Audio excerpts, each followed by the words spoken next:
بسم اللہ الرحمن الرحیم۔ میں ہوں ملک محمد علی، پروگرام بات سے بات ملک محمد علی کے ساتھ۔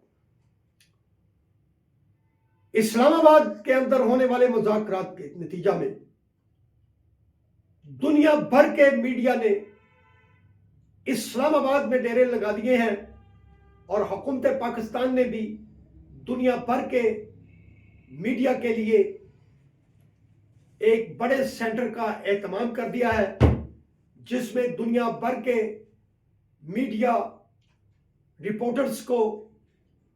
تمام تر سہولتیں فراہم کر دی گئی ہیں، اور اس بارے میں تفصیل سے بات ہوگی، آپ کو آگاہ کریں گے اس پروگرام میں۔ اور جن دوستوں نے ابھی تک ہمارے چینل کو سبسکرائب نہیں کیا، برائے مہربانی وہ ہمارے چینل کو سبسکرائب بھی کریں، لائک بھی کریں اور شیئر بھی کریں۔ امریکہ ایران مذاکرات کے حوالے سے حکومت پاکستان نے دنیا بھر کے صحافیوں کو، میڈیا ہاؤسز کو، نمائندگان کے لیے جو ان کی کوریج کرتے ہیں، پاکستان میں ویزا انٹری اوپن کر دی، اور ایئرپورٹ پر ہی ان کی انٹری کو مشروط کر دیا۔ اور اس حوالے سے حکومت پاکستان نے سرینا ہوٹل سمیت دیگر اہم جو ہوٹلز تھے، ان کی رہائش گاہوں کو ان میڈیا ہاؤسز سے تعلق رکھنے والے دنیا بھر سے آئے ہوئے رپورٹرز کے لیے مختص کر دیا۔ اور اسلام آباد کنونشن سینٹر، جو اسلام آباد کی ایک خوبصورت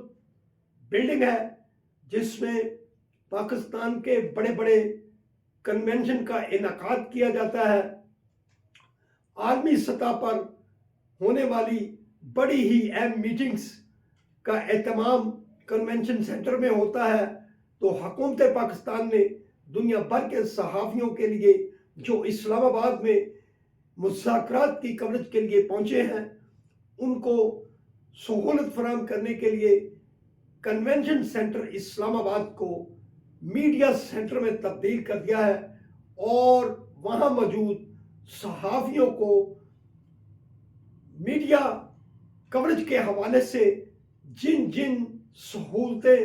کی ضرورت ہوتی ہے وہ وہاں پرووائڈ کر دی گئی ہیں، بلکہ اسلام آباد شہر کے اندر 10,000 سے زائد جو جوان ہیں انہیں بھی ڈیوٹی پر مامور کر دیا گیا ہے، اور اسلام آباد کے اندر سیکیورٹی انتہائی ہائی الرٹ ہے، اور اس میں صحافی سے لے کر امریکہ اور ایران سے آئے ہوئے مہمانوں کے لیے تمام تر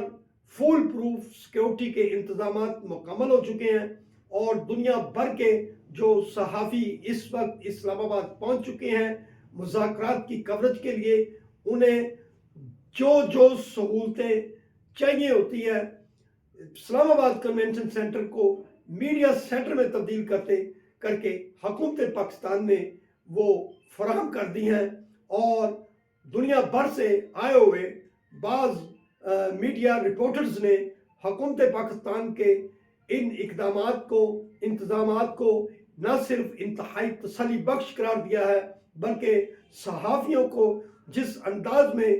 کوریج کے لیے سہولتیں فراہم کی گئی ہیں اس پر بھی وہ حکومت پاکستان کو اور وزارت خارجہ کو خراج تحسین پیش کر رہے ہیں۔ سلام پاکستان، سلام اوورسیز، اللہ حافظ۔